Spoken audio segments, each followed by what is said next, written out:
Nako, yan na nga ba sinasabi natin dito kay Mayor Benjamin Magalong, noong inimbitahan ka dyan sa Blue Ribbon Committee, hindi ka sumipot. Ngayon, bigla-bigla, nandiyan ka sa Senado, tapos sa committee pa ni Bam Aquino, anak ng Petro Garapata, ano sasabihin mo dyan? Anong ilalahat mo dyan? Yan ang problema sa'yo. Pinalampas mo yung pagkakataon na mailahan mo sa sambayan ng Pilipino kung ano ang iyong nalalaman kaugnay dito sa issue ng flood control. Ngayon, nagbitiw ka sa ICI, ano ginagawa mo dyan sa Senado? Sa committee pa nitong si Bam Aquino. At dito sa video na to, pag-uusapan ho natin itong hearing na to ni Senator Rodante Marcoleta. Pero bago nangyari sa like at sa subscribe, masaya na ho tayo dyan sa mga gusto sumali sa ating community. Yung join button, nandyan lang ho sa baba. At dito rin ho pala sa video na to, papasadaan ho natin na mabilisan ang pagpaparinig nitong si Ping Lacson kaugnay sa mga personalidad na bumabanat sa kanya ngayong mga panahon na to. Eto mga kababayan, kaya marami nagtatanong dito kay Ping Lacson ngayong mga panahon na to, sino ba binabanatan mo? Si Tito Soto ba o yung ibang kasama mo dyan sa Senado? Eto, parinig niya. Parinig, eto, si Boy parinig ito eh, mahiling magparinig ako. Ako hindi ako bilib sa mga taong puro parinig. Eto mga kababayan. Help! Is there a veterinary clinic with an animal psychiatric ward? Yan na nga ba sinasabi natin? We have a crazy cat that keeps meowing on the ground floor and an annoying dog that keeps barking on the upper floor. Sino yung annoying dog? Si Tuta Soto. Hoy, Tuta Soto, binabanatan ka na itong kapartner mo. Meron daw annoying dog that keeps barking on upper floor.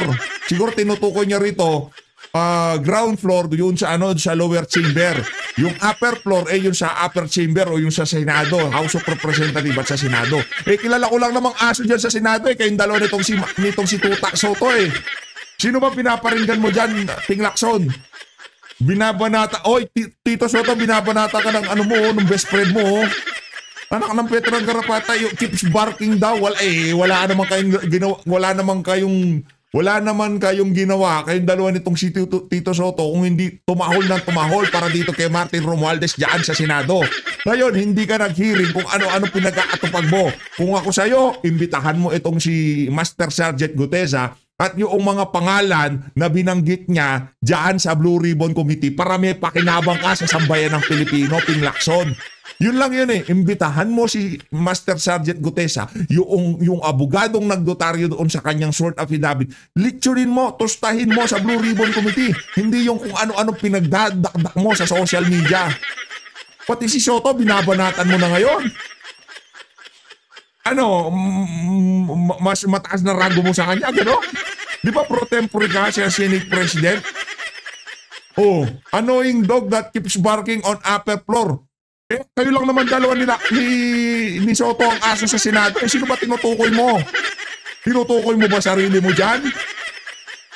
Yung psychiatric ward, yung binabanatan mo dyan, parang alam na natin kung sino binabanatan mo. Pero yung aso, dalawa lang ang aso sa Senado. Nakilala ko ngayong mga panahon na to. Ang pangalan Soto at Lacson. Si Boy Tago at itong si Pepsi. Itong si Escalera, si One Bull University, di ba? Ikaw talaga. Pakinggan natin. Itong si Benjamin Magalong, kumbaga yung mga tira-tira sa Senado, talagang kanyang kinakain ngayong mga panahon na to. Noon kasing inimbitahan ka sa handaan, di ka nagpunta. Ngayon ka nagpunta dyan pa sa committee ni Bam Aquino. Anong sasabihin mo dyan? Anong gagawin mo dyan? Lang yan, gang. Thank you, and to our special guests and fellow public servants. Magandang umaga ho sa inyo lahat. I had a very brief stay with ICI, Mr. Chair. But one thing that I found out, there are actually only three main players yan. Yung mga korap na politiko, yung mga korap na mga bureaucrats, and we're talking about infra. Ibig sabihin, mga korap na DPWH officials, at yung mga korap din ng mga contractors. Lahat sila korap dyan. Lahat. And the way I see it, it has become a cottage industry, a livelihood program. Sa laki ng perang involved. There should be 5 major players. Yung funder, which usually yung mga lawmakers, the DPWH at yung mga contractors, local government at yung community. Pero inis out yung dalawa. Last dalawa. So sila lang nag-uusap. Most of the time, when we ask them, bakit hindi kayo transparent sa records? Bakit hindi nyo ilabas? Ang lagi nilang sinasagot is, paano kung i-alter nila? Paano kung baguhin at sirahin kami sa social media? So ibig sabihin, anong mechanism? And that's the reason why we're pursuing this, itong transparency and accountability mechanism. And na-introduce nga itong blockchain sa amin. So, pag in-introduce mo, sinabi mo na sa mga official na yan na, o bakit hindi nyo i-blockchain?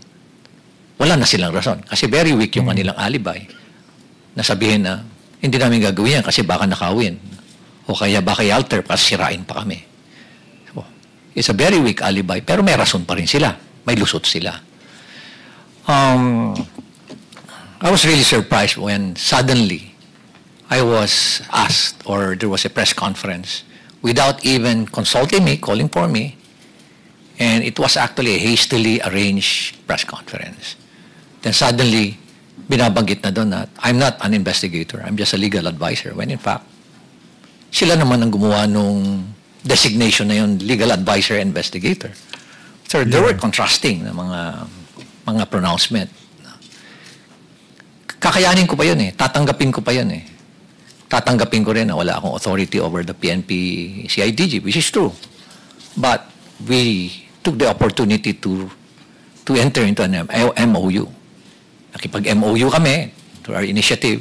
Nag-MOU kami with PNP, with forthcoming yung sa NBI, with civil engineers, with IBP, mga lawyers. Ang dami mga volunteers. Even with structural engineers, meron din with watch group with M4GG. Para at least everybody, it's a whole of the nation approach. Kasi nga overwhelming. One thing that I found out is, I anticipated that it's widespread. But the level, the depth, and the magnitude is really overwhelming. That hindi mo kakayanin ng 1 taon, 2 taon to investigate because it's in thousands of cases. Sabi ko nga, it became a cottage industry. Sa isang probinsya nga lang, sabi mo, isipin mo mga 50 ghost projects, 40 ghost projects. O kaya undocumented na mga projects, umaabot sa 9,000. Sa isang probinsya pa lang yan. Paano pa kaya sa ibang probinsya? At ang isang ng mga nakikita namin doon is, why is it na ang lumalabas sa NEP for a particular district, 1-point-something million lang ang hinihingi mo? I have the records. Or 2.5 lang sa President's budget.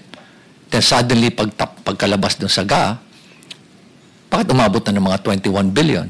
Nako. And nakita namin na talagang prevalent yung doon, yung mga ghost and substandard projects sa lugar na yun. So what was the intention? No? Hindi naman tayo tanga. Nangyayari dito lumalabas na tanga ang Pilipino, kaya pabayaan mo na lang sila. Hindi na nila mapapansin yan. Nakakainsulto isipin. Nakakainsulto. Okay. Balikan ko uli yung press con na yan. Nilabas. And then, suddenly, tinabi na may conflict naman ako, being the mayor, and at the same time, being a member of the ICI. By the way, I'm not a member of the commission. I'm not a commissioner there. In fact, sila nga yung gumawa ng workaround nun. Na legal advisor investigator. Pero inis out na ako nun Tinanggal na nila lahat. And then suddenly, here comes a below the belt naman na accusation.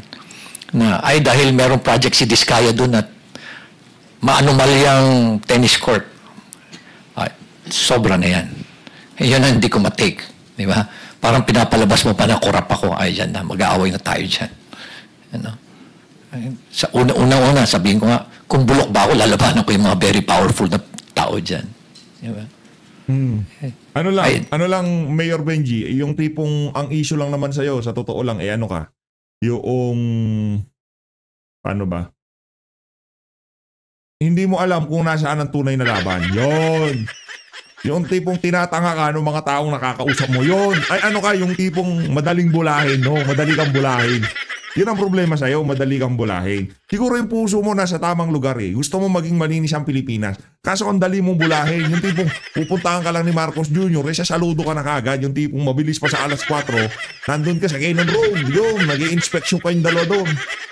Yung presidente nasa Cannon Road, punta ka naman kaagad. Yun ang problema. Yun ang problema dito kay Magalong. Pero yung siguro, bibigyan kita ng benefit of the doubt. Yung puso mo nasa tamang lugar, pero hindi mo ma-identify. Sundalo ka pa naman, pulis ka. Hindi ma-identify kung nasaan ang totoong gera. Ang totoong gera, noong panahon nitong si Senator Rodante Marcoleta, nung siya pang may hawak, dyan sa Blue Ribbon Committee. Pero ngayong hawak na nitong si Ping Lacson Boytago, wala nang ano dyan, wala nang gera dyan. Yan kung tawagin yan, ika nga, si Rasuela, ika nga.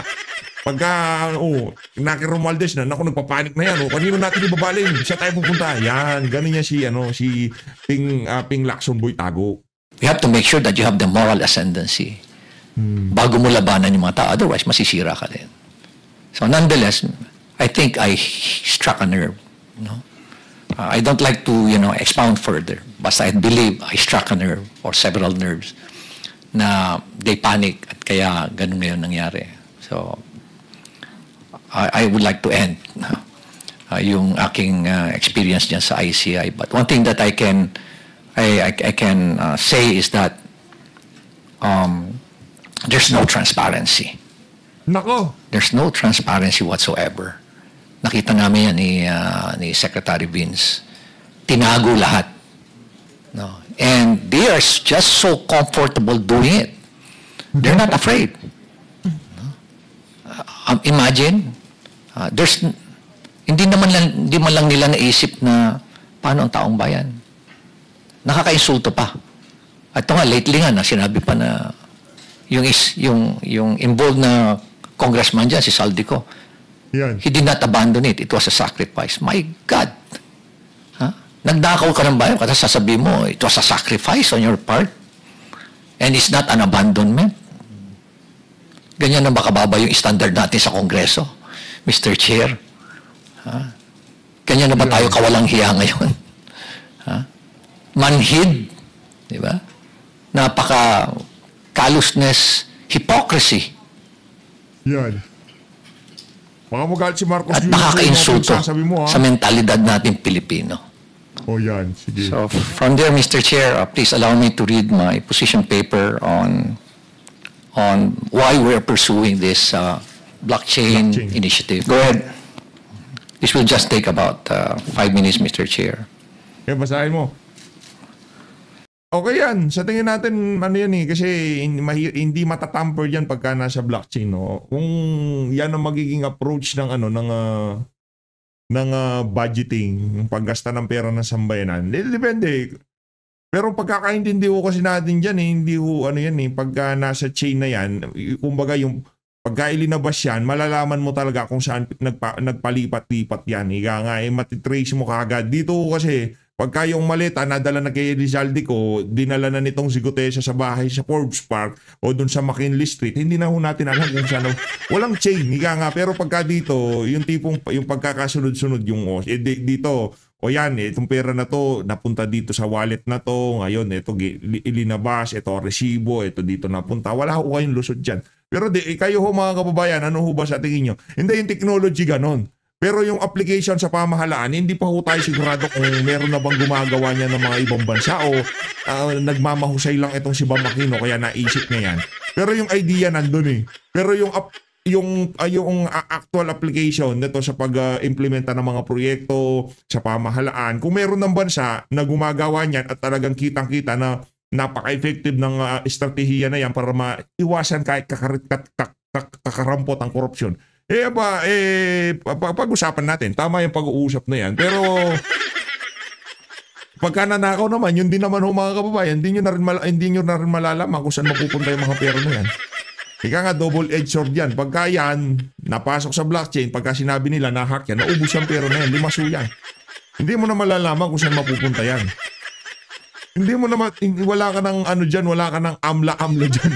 Kung anong amla-amla, paano mo habulin yun? Saka wala akong walang anong tawag dito, walang freezing of bank account dyan. Hindi nyo mapi-freeze yan. Ika nga, pagka ilinagay mo dyan, kung sino may-ari niyan, siyang bahala kung saan niya dadalhin yan. Walang. Kung yan ang approach na gagawin, tapos, hindi kasi. Malabo, pakinggan natin. Ano ka ba naman, PH? Pinangungunahan mo. Ano ba ginagawa natin dito? Pinapanood natin to para pakinggan. Pakinggan natin. Thank you for inviting me to share my perspective as a local chief executive and as someone who has consistently advocated for transparency, accountability, and integrity in public service. Doon sa aspeto ng transparency, nandiyan yung blockchain kasi kahit sino mabuview natin yung mga transaction. Ang problema nga paano pagka sinabi nung isang na nahack kami, nalimas yung wallet naubos na yung mga pondo para dito. O paano natin hahabulin yan? Wala na, hindi na natin mahahabol yan. Tapos usapan, higa nga. Oh. The core of our initiative is simple. The entire country has been in the public eye, nationally and globally, in another corruption scandal. Now, I would like to emphasize the word another, paulit-ulit, because it reflects how often we find ourselves repeating this painful cycle and how deeply rooted corruption is in our country today. It's structural. It's systemic. It's highly syndicated and well-organized, Mr. Chair. Tama na. Enough is enough. Every Filipino deserves systems that are not only efficient, but also inherently trustworthy. And with that, trust must be built on systems. I would like to emphasize that trust is the cornerstone of any institution. Sayang yung pinalampas mong pagkakataon na makapagsalita doon sa Blue Ribbon Committee kasi nadami pa kasi kaarte yan na kasi wala dyan ang laban, nasa house of fraud, asa yung TRICOM, wala na, stop na. Kasi wala silang credibility. Yun ba yung laban na gusto mong pasukin? Yung laban, yung pinupuntahan noong mga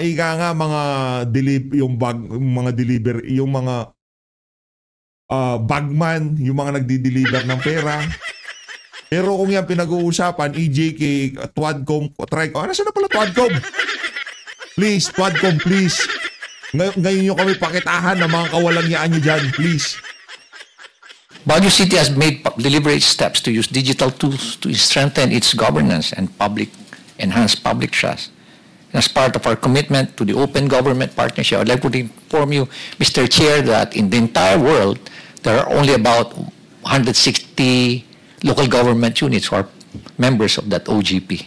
It's a global network wherein it follows a basic principle that local government that practices transparency, accountability, and strong citizens' participation are more progressive in terms of growth and development. And that's the reason why us, for Baguio City, we're a member of that. We strive to be a member of that. And in the entire country, out of the 1,400, almost 1,500 local government units, there are only 4 who joined the OGP. Hindi kami natatakot. Why? Sa transparency. Kung wala kang ginagawang mali, hindi ka dapat matakot. And that's why we're pursuing an open government policy. Siguro marami pang pag-aaral pero hindi tayo ganun ka-sold out dyan sa blockchain na yan. Lagay yung pera ng yan. Hindi tayo sold out dyan. Pagka nanakaw dyan, wala nang heavy luggage dyan. Wala nang maletang ihahatid itong si Master Sergeant Gutesa. Wala nang basurang ihahatid. Anak ng toko, sila, ito wallet ko, send mo na dito. Ito QR code ko, ganun na lang ko yun. Ayan. Ngayon, yung paglalabas nun, yun ang usapan, paano nila ilalabas. Pero napakadali na lang yan yung mga panonot. Nakikita nyo ba yung mga nagkakaliwa ang milyong-milyong halaga dyan sa na yan? Dyan sa space na yan, di ba?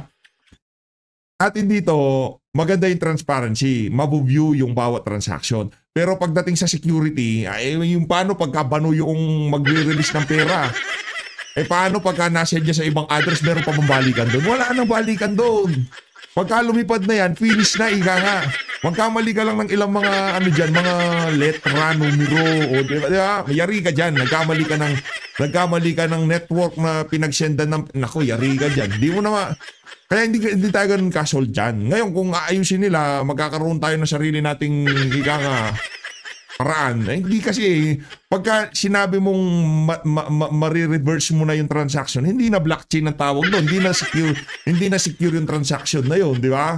Kasi meron kang paraan para ibalik yung pera. Hindi yung ganun yun, hindi yun yung idea ng blockchain. Ang issue natin dito, paano pagka nanakaw yung pera? Kasi yung billion ho doon, mga kababayan, yung trillion dyan sa blockchain na yan, isang pindot lang yan. Lipad ka agad yan, wala ka ng balikan dyan. Paano pag nangyari? Isang proyekto, nagkamali ng send ng address. O kung alimbawa yung nagawa na ng kontraktor ngayon, isinend sa maling address. Ngayon maniningil. Kasi magkakagulo dyan mga kababayan. Malaking problema dyan. Paano nabayaran na pala tapos sasabihin niya hindi pa ako nabayaran, wala pa akong na-receive. Sa bagay, meron naman palang chain. Makikita dun sa chain na yung particular na address na to, yung pagkakamali lang ang problema to. At yung pagnanakaw kasi wala nang balikan yan, higa nga. At walang, resibo, yung resibo mo, yung sa chain, yun yung pinaka-resibo mo. Na natanggap ng address na yun, yung particular na payment. Anak ko, yari tayo dyan. We're now partnering with Bayani Chain. Nakita niyo ho itong mga napakabatang bata. Itong dalawa. Yan si Jello at si Alfred and Paul. Tingnan and nga natin the yung rest of Bayani the Chain team. na yan. They approached me, we piggyback dun ho sa DBM para hindi ho kami gumastos. And one thing we told them is, make us as your value chain. Pag sinabi yung Baguio City, then maraming local government na mag-strive also at, This partnership aims to strengthen public accountability, provide permanent audit trails, and promote participatory governance. And we are going... Kailan ba mag-aano to? Kailan ba ano ba tong Bayani Chain na to?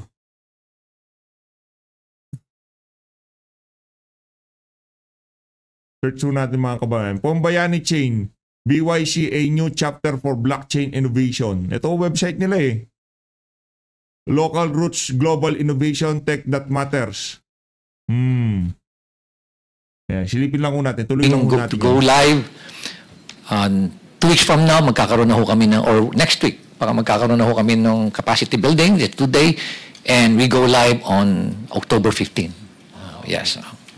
Mayor, how long was the process from sinimulan niyo yung partnership till mag-go live po kayo? Almost 1 month, Mr. Chair. Only 1 month? Yes, Mr. Chair. Wow. Kasi yung titingnan mo, from a very layman's perspective, madali lang ho lahat eh. Ang pinakamahirap po is, yung mindset na, are you willing to open to be transparent, to be open your data, all this critical information, program of work, bill of quantities, contract, yung bidding documents, bid documents. Yung mga yan, yung mga critical na mga designs, yung binanggit nyo kanina. Technical plans, are you willing to open it up?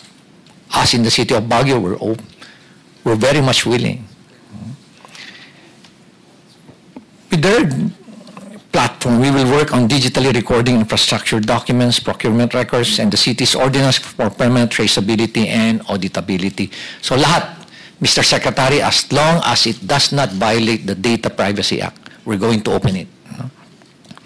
Why blockchain technology? Because it addresses weaknesses that traditional systems cannot. And I believe this is aptly and adequately explained by the 2 other presenters.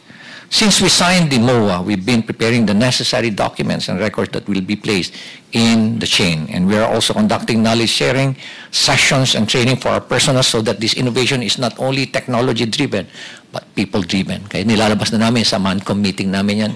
And we are coming up also with pronouncements sa aming posts sa social media. And as I've said, both DBM and DICT started using blockchain technology in 2024. Nagpipigibak lang ho kami kay Secretary Mina Pangandaman. Thank you very much, DBM. Yeah. And thank you very much for filing the bill, Mr. Chair. Thank you very much for filing Bill 1330. All these efforts show that we are not waiting for the future. And these are early steps, but they carry a very strong message. We're beginning to embed blockchain into systems because good governance should never be an exception. It should always be a way of life. So maraming salamat po, Mr. Chair. Thank you, Mayor Benji. I know we'll be seeing you soon, maybe in another setting here in the Senate. Ayun na nga mga kababayan, rekta na ho tayo kay Senator Rodante Marcoleta. Commerce and entrepreneurship is hereby. Kung gusto nyo kong panoorin yung na yan, itong kay Magalong, punta lang ho kayo dyan sa hearing nito si Bam Aquino. Papaliwanag kung ano yung blockchain. Yung mga eksperto yun, dito sa PHP, di naman tayo eksperto. Nag-ekspertuhan lang, di naman tayo eksperto. Yeah.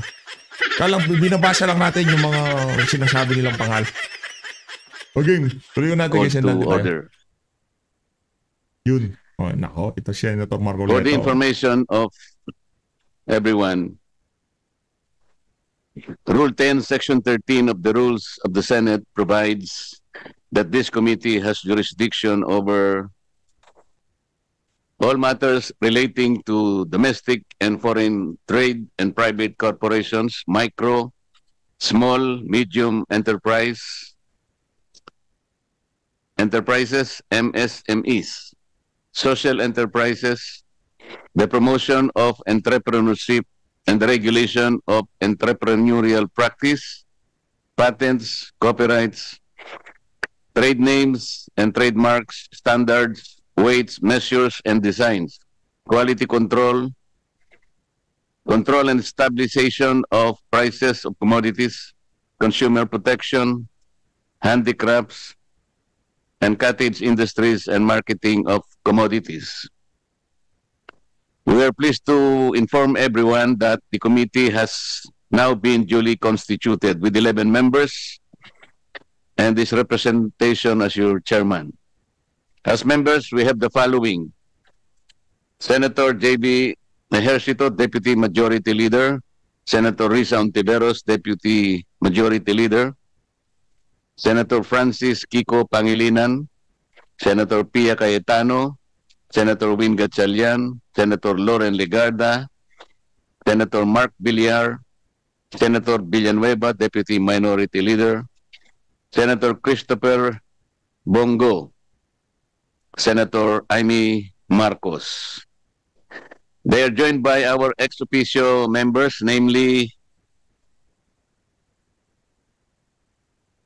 Senator Panfilo Lacson, Senate President pro tempore; Senator Juan Miguel Subiri, Majority Leader; and Senator Alan Peter Cayetano, Minority Leader.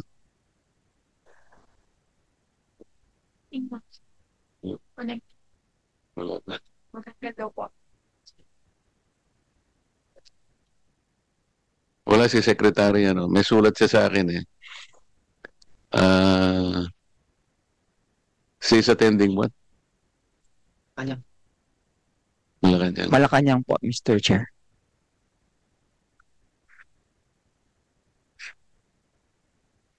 Sabihin mo, connected na. Yes.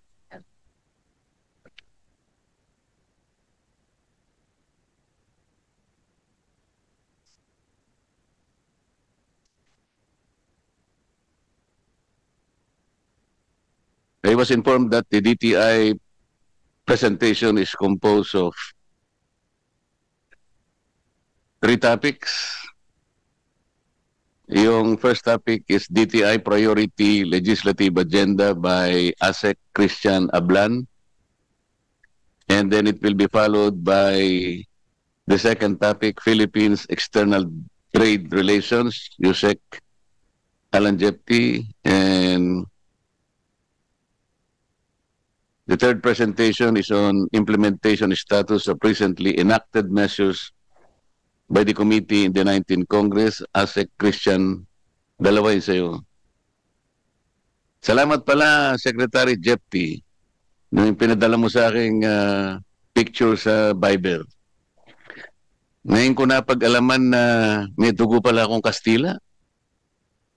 Kasi po, ano bang ginagawa mo sa... Andun ka sa, sa Chile. Nagpadala siya sa akin ng litrato. Natuwa nga ako eh. Meron palang Marcoleta Street. Kasi sabi ko, alam mo, hindi ako na-surprise dyan sapagkat duda ko talagang may dugo akong Latino. Na-surprise talaga. Meron palang Marcoleta Street. O nilagay mo lang yun para ako'y... Kasi pwede mong takpan yun kunwari. Pagkatapos lilitratuhin mo para mapasaya mo. Nung napadaan po, nakita ko po agad, kaya pinicturean ko eh.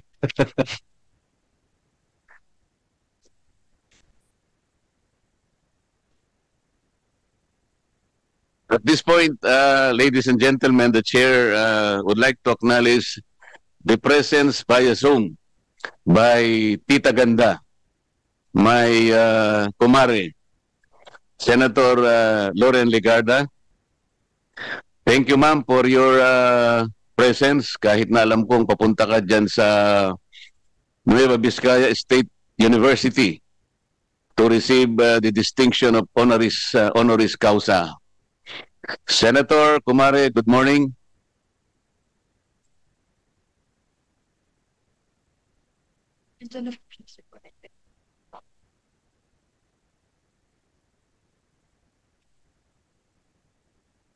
Senator Ligarda, do you hear me? Hello?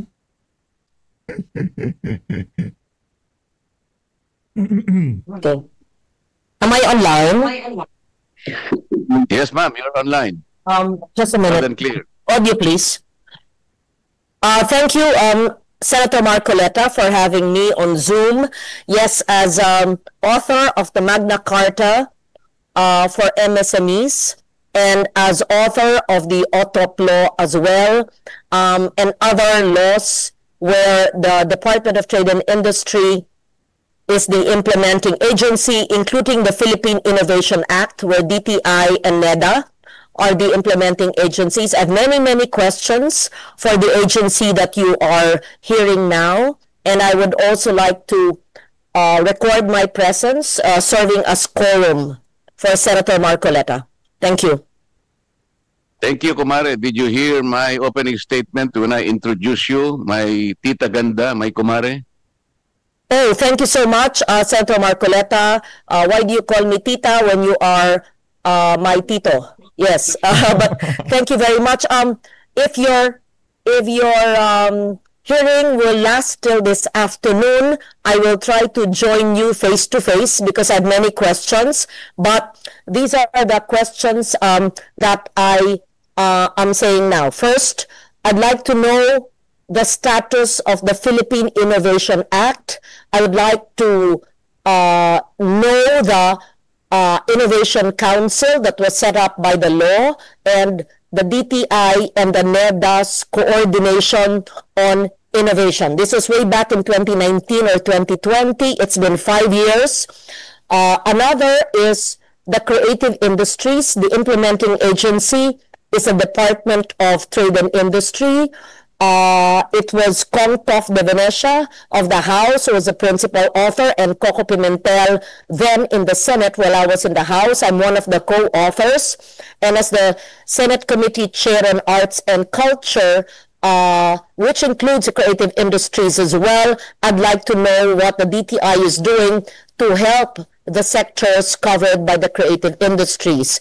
Third, I'd like to know the programs, policies, and effective projects for micro, small, and medium enterprises, which is one of my primary advocacies. And I'd like to know whether they are continuing the One Town, One Product program as well, which was instituted way back in the GMA or Arroyo administration. These are just some of my comments now in my opening statement, and I'll be on live stream, I'll be on online to listen to the answers as you go along. Thank you. Thank you for your opening statement, Madam Senator. I believe we can catch up with those issues you mentioned later in the day. In the meantime, your presence is very important so that I can declare now the presence of a quorum. May I know, Mr. Chair, I'm a member of the committee. Am I also your vice chair? It wasn't clear when we spoke. We can recommend you, Madam, as a vice chair of this committee, if you wish. Yes, because I'm author of many of the laws that the department is implementing. Thank you for your offer, Madam. I think this is something that is very, very close to your heart. Kagaya po ng nasabi nyo, napakaraming yung issues na dapat pong i-follow up natin at pagtulungan po nating matuntun lahat ito for the realization of all these objectives that you have in mind. Thank you. Thank you. I take note of that, and I will try to join you face-to-face. In the meantime, I'm mobile now. Thank you very much. Thank you. So, ladies and gentlemen, with regard to the rules of the committee will adopt and subscribe the pertinent provisions of the rules of the Senate and the rules of procedure governing inquiries in aid of legislation. This shall govern the operations, proceedings, and conduct of all meetings, hearings, and investigations under the jurisdiction of this committee. Are there any objections? Hearing none, the pertinent rules mentioned are hereby adopted. Before the presentation of the Department of Trade and Industry, please allow me to deliver the following opening statement. Dito kasi kinakailangan meron tayong opening statement eh. Hindi ko alam sa Department of Trade kung mandatory ito. Pero sa amin, hindi naman mandatory pero kinakailangan, for clarity, kailangan po nating iset yung dapat nating maging tuntunin. Lalong-lalo na po sa umaga ito. Our goal is to spur economic growth and reduce poverty. Our efforts may be futile if ultimately our kababayans are left behind in this race for prosperity. Ang hangad namin ay kaunlaran, hindi yung pagkalugi ni Juan at ni Juana. Trade in itself is a tool to achieve socio-economic development, where our access to wider goods, services, technology, and knowledge is so fully guaranteed. Today, tayo ay Lagay ko lang ho sa gitna itong si Senator Rodante Marcoleta tapos tuloy-tuloy ho natin panoorin ang nangyayaring hearing dyan sa Senado. Ito, tuloy-tuloy lang ho ito mga kababayan. Uugnay ng kalakaran sa mga karatig bansa na di tayo dihado, bagkus higit lalong pinauunlad ang ating mga kakayahan sa pagninegosyo, pamumuhunan, at sa paglikha ng mga trabaho.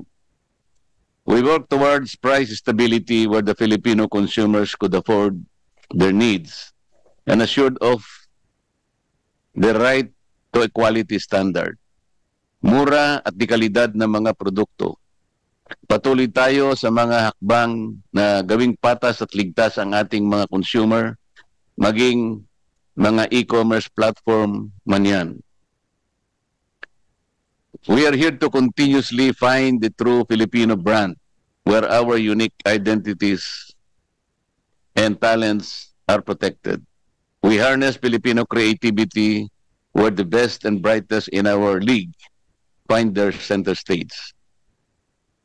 We must not also forget that MSMEs, which practically employ more than 2/3 of our working kababayans locally, they have been our reliable partner for development. They deserve our full support.